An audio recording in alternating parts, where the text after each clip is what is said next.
Entonces, nuevamente voy a exponer rápidamente, por favor, porque esta reunión tiene que ser grabada.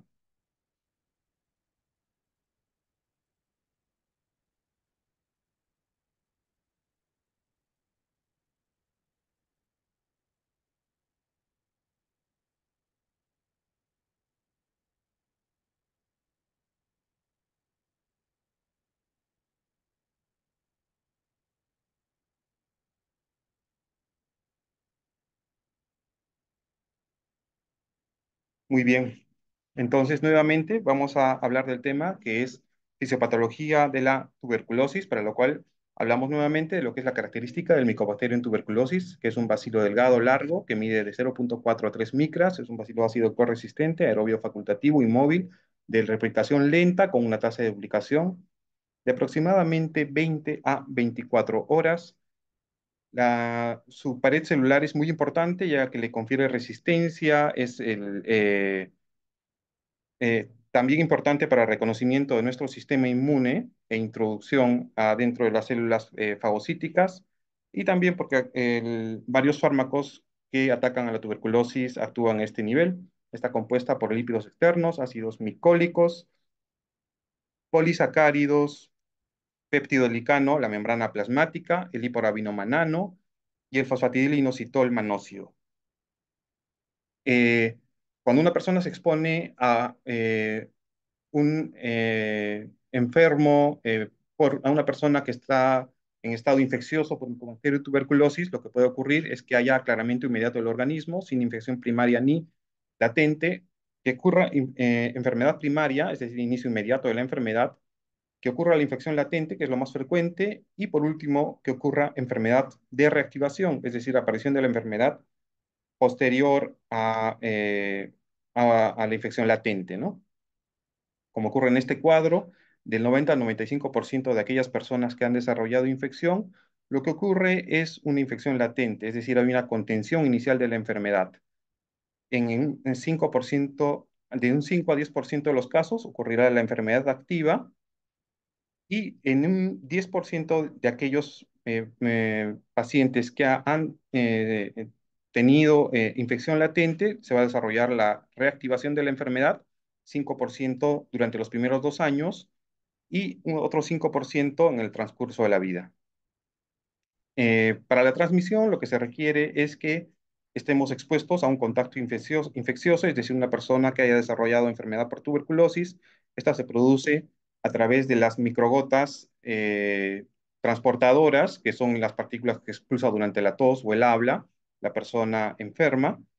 Y lo que expulsa son las partículas de Wells, que son las gotas de Flood que están deshidratadas y que tienen un menor diámetro, lo que le permite ingresar hasta el espacio alveolar con un tamaño de 1 a 5 micras. Un tipo de contagio menos frecuente es el contacto con material contaminado a través de lesiones en la piel o en las mucosas. En cuanto a los factores de riesgo, pueden ser factores del huésped, son los más comunes, y factores ambientales, como ocurre en el caso de países como Perú, que tienen una alta prevalencia. En cuanto a los factores del huésped, el más importante y frecuente sería el de la infección por virus de inmunodeficiencia humana, que supone un riesgo de 9 a 16 veces mayor de adquirir tuberculosis.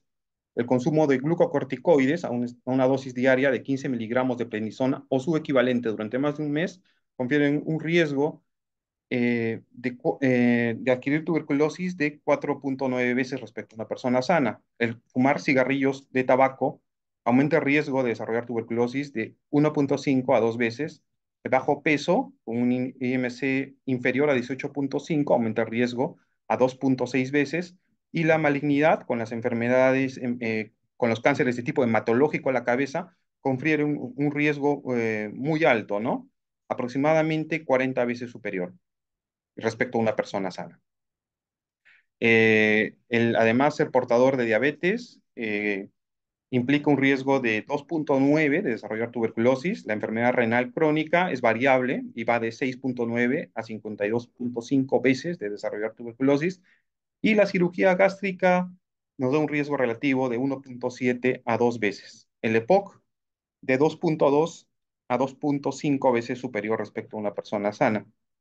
Lo que va a ocurrir una vez que el Mycobacterium tuberculoso, a través de las partículas de Wells que he mencionado, ingresa hasta el espacio alveolar, es que va a ser fagocitado por las células del sistema inmune, que pueden ser monocitos, células dendríticas o macrófagos alveolares, y debido a que el Mycobacterium tuberculoso tiene ciertas características en su pared celular que le da resistencia frente a la respuesta inmune, es que estas células que han fagocitado al Mycobacterium van a generar interleucinas, principalmente interleucina 12 e interleucina 15, y van a viajar a los ganglios linfáticos, desde donde se van a diseminar por vía linfática.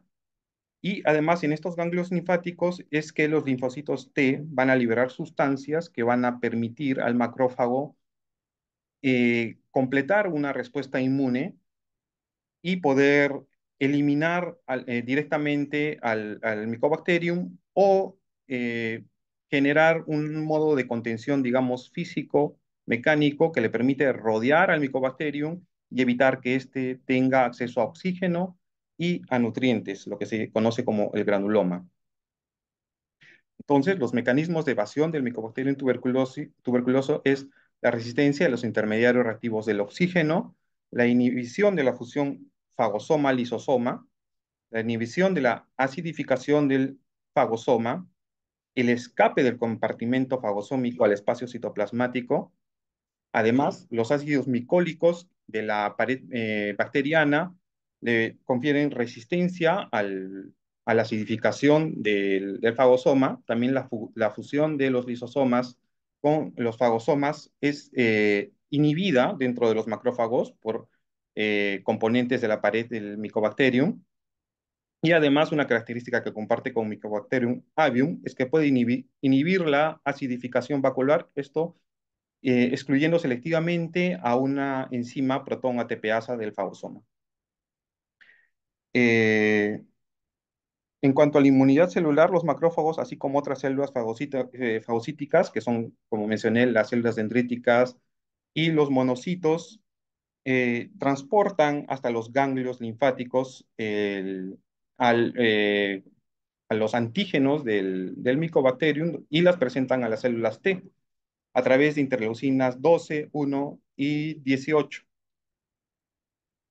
Entonces, una vez que el macrófago ha presentado a los antígenos del Mycobacterium a las células T, esta va a secretar sustancias que van a darle mayor competencia a los macrófagos para eliminar al Mycobacterium. Va a liberar interferón gamma, además de factor de necrosis tumoral alfa. Lo que va a hacer esto es que se complete la maduración del fagosoma lisosoma, se pueda producir de manera correcta óxido nítrico y que los reactivos de oxígeno también puedan actuar, además de otras reacciones como la autofagia y la formación del granuloma, como mencioné antes. El, los linfocitos TH1, además de producir el factor de necrosis tumoral alfa y el interferón gamma, migran hasta el foco de infección y activan a los macrófagos y otras células de distintas estirpes del sistema inmune para rodear a las células del Mycobacterium y así impedir que éstas se puedan nutrir y que también puedan estar en contacto con el oxígeno, lo que ayuda a contenerlas. Estas células del Mycobacterium pueden ingresar al intersticio pulmonar a través de células que las han fagocitado, como las células dendríticas, monocitos y principalmente los macrófagos alveolares, o también pueden ingresar directamente a través de las paredes alveolares hasta el intersticio, donde se va a producir la respuesta inflamatoria de nuestro sistema inmune y donde se va a formar finalmente el granuloma. El granuloma está compuesto por células T, células B, neutrófilos, células natural killer, macrófagos, células gigantes. y otros tipos de células de nuestro sistema inmune, que contienen en su interior tanto a Mycobacterium que están en estado de latencia, como a macrófagos que han, digamos, sufrido autolisis, ¿no? Tratando de fagocitar al Mycobacterium. Lo que se va a corresponder, o la imagen radiográfica que se va a corresponder con la formación del granuloma, es lo que se conoce como foco de Gong, ¿no? Que es una radiopacidad cerca a los cilios y en las bases, eh, que, eh, que se va a producir por la expansión del tubérculo hacia el parénquima pulmonar, ¿no? Y que cuando se une a un ganglio linfático se conoce como complejo de Gong, y cuando estos además se han calcificado, comprenden el complejo de Ranke. Aquí se puede observar una radiografía donde se ve un aumento una adenopatía, y además, acá en esta otra flecha, un granuloma.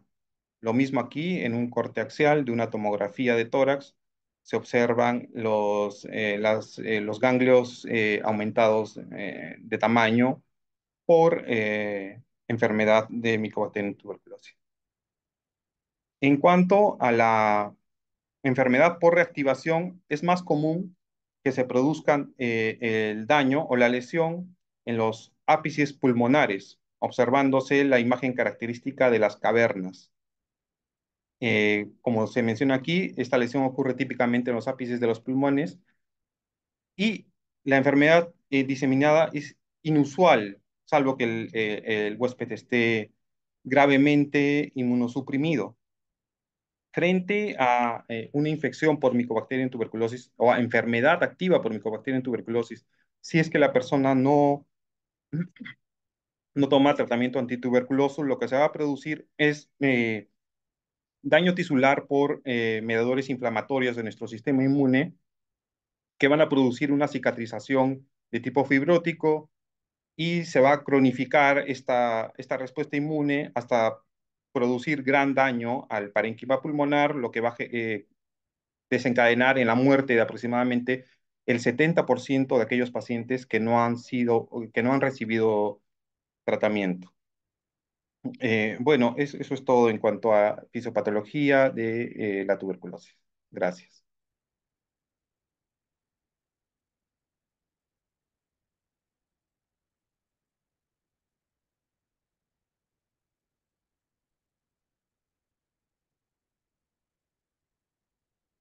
¿Alguna pregunta?